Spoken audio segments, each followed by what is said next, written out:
Video গেমের স্টাইলে batting করতে করতে অভিষেক শর্মা গতকাল দিল্লির বিরুদ্ধে 68 বলে 135 রানে নট আউট। এ যেন একটা ইনিংস নয়, নতুন প্রজন্মের টি-20 ক্রিকেটের ঘোষণা। এটাই আধুনিক খেলার নিয়ম।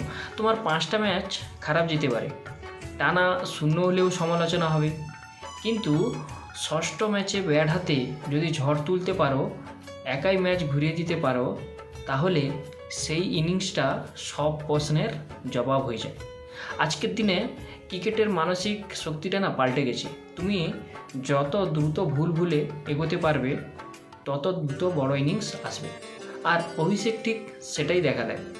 ভয় নয়, নির্ভীকতা নিয়ে টি-20 ক্রিকেট খেলা হয়। তার 135 রানের ইনিংসটা শুধু রান নয়, এটা একটা মেসেজ। তোমার দিনে তুমি হচ্ছে রাজা। আজ ব্যাট কথা বললে গতকালের যে ভুলগুলো না, সেগুলোকে কেউ তাকাবে না। প্রজন্ম বদলে গেছে, টেম্পো বদলে গেছে, খেলার ভাষাও বদলে গেছে। তাই অভিনন্দন অভিষেক শর্মাকে। এভাবেই খেলো, এভাবেই আগ্রাসী থেকো, আর এইভাবেই পুরো ক্রিকেট দুনিয়াকে বলে দাও এই যুগে ভয়হীন ক্রিকেটটাই আসল ক্রিকেট। এই জন্য অভিষেক শর্মা হচ্ছে টি-20 ক্রিকেটের নাম্বার 1।